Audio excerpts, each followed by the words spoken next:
Shalom, selamat pagi Bapak Ibu yang terkasih. Puji nama Tuhan, kita kembali bertemu dalam renungan Gereja PO Kemang Pratama. Mari kita bersatu dalam doa. Segala puji dan syukur kami naikkan kepadamu Tuhan, untuk setiap penyertaan Tuhan dalam kehidupan kami. Kalau Tuhan layakkan kami ada sebagai kami ada, itu semua karena anugerah dan cinta Tuhan dalam kehidupan kami.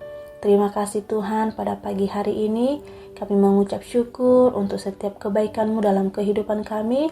Dan kami mau Tuhan, sebelum kami melakukan segala aktivitas kami rindu kiranya Tuhan hadir dalam setiap kehidupan kami melalui firman-Mu yang kami renungkan di pagi hari ini. Kami siap Tuhan untuk merenungkan kebenaran firman-Mu dalam nama Tuhan Yesus. Haleluya. Amin. Tema renungan kita pada pagi hari ini adalah keselamatan hanya di dalam Yesus, yang terambil dalam Yohanes 3 ayat 16 sampai ayatnya yang ke-21. Beginilah firman Tuhan. Karena begitu besar kasih Allah akan dunia ini, sehingga Ia telah mengaruniakan anaknya yang tunggal, supaya setiap orang yang percaya kepadanya tidak binasa, melainkan beroleh hidup yang kekal. Sebab Allah mengutus anaknya ke dalam dunia, bukan untuk menghakimi dunia, melainkan untuk menyelamatkannya oleh Dia. Barang siapa percaya kepadanya, ia tidak akan dihukum. Barang siapa tidak percaya, ia akan berada di bawah hukuman, sebab ia tidak percaya dalam nama Anak Tunggal Allah. Dan inilah hukuman itu, terang telah datang ke dalam dunia, tetapi manusia lebih menyukai kegelapan daripada terang, sebab perbuatan-perbuatan mereka jahat. Sebab barang siapa berbuat jahat, membenci terang dan tidak datang kepada terang itu, supaya perbuatan-perbuatannya yang jahat itu tidak nampak. Tetapi barang siapa melakukan yang benar, ia datang kepada terang supaya menjadi nyata bahwa perbuatan-perbuatannya dilakukan dalam Allah. Sejauh demikian pembacaan firman Tuhan. Bapak Ibu yang terkasih, kita tahu bahwa Nikodemus adalah seorang Farisi dan pemimpin agama Yahudi. Yesus menyebut dia sebagai pengajar Israel. Suatu status yang tinggi jika ditinjau dari sudut pandang sosial dan agama pada waktu itu. Ini memperlihatkan bahwa Nikodemus adalah seorang terhormat dan bukan orang yang biasa-biasa saja. Dengan status demikian, tentu orang akan berpikir bahwa Nikodemus adalah orang saleh yang kemungkinan besar tidak akan menerima hukuman Allah. Namun, Yesus berbicara kepadanya mengenai murka Allah yang akan membinasakan semua orang yang tidak percaya kepada Allah. Nikodemus yang dapat mengenali Yesus melalui tanda-tanda yang diperbuat Yesus ternyata gagal melihat kerajaan Allah. Ia tidak menyadari bahwa yang menjadi lawan bicaranya adalah Sang Raja sendiri, Mesias yang adalah anak Allah. Ia mengira bahwa lawan bicaranya hanya seorang guru, sama seperti dirinya. Sementara menurut Yesus, tidak ada orang yang dapat melihat kerajaan Allah tanpa dilahirkan kembali. Melihat kerajaan Allah berarti beroleh hidup kekal, dan itu bisa terjadi bila orang mengalami pembaharuan yang dilakukan oleh Roh Kudus.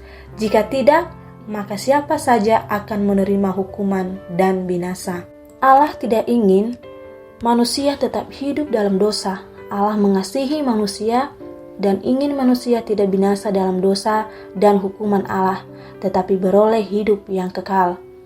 Tujuan Tuhan Yesus datang ke dalam dunia ini bukan untuk menghakimi, melainkan menyelamatkan manusia dari hukuman dosa.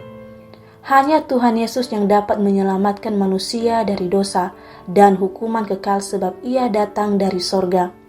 Tidak ada seorang pun yang mampu berusaha sendiri untuk bebas dari dosa dan menerima pengampunan serta hak masuk surga, kecuali melalui pertolongan Tuhan Yesus. Bapak Ibu yang terkasih, kita sebagai manusia hanya dapat mengalami keselamatan apabila menerima cara penyelamatan dari Allah sendiri. Cara tersebut adalah Allah Bapa mengutus Kristus Putra tunggalnya sendiri dan memberi roh ke dalam hati manusia untuk memperbaharui hati tersebut. Roh memperbaharui hati agar hati tersebut beriman kepada Tuhan Yesus dan menerima salib Kristus sebagai jalan keselamatan dari Allah. Salib mungkin sekali ditolak oleh penganut agama Yahudi karena melambangkan kehinaan. Tetapi untuk Yohanes, salib adalah cara Allah meninggikan Tuhan Yesus dan menyelamatkan kita. Mari kita tetap percaya bahwa hanya Yesus yang dianugerahkan Allah kepada dunia untuk mati menebus orang-orang pilihannya. Sebab itu, hanya di dalam Yesus ada keselamatan. Di luar Yesus ada murka Allah. Maka marilah kita beriman, mari kita percaya. Ketika kita percaya, maka hidup kita akan semakin diperbaharui oleh Tuhan. Sejauh demikian firman Tuhan pada pagi hari ini, mari kita kembali berdoa. Kami bersyukur Tuhan untuk firman-Mu yang telah kami renungkan di pagi hari ini.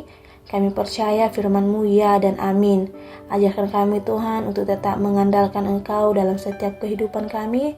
Dan biarlah melalui renungan di pagi hari ini benar-benar hati kami, pikiran kami diperbaharui oleh Tuhan.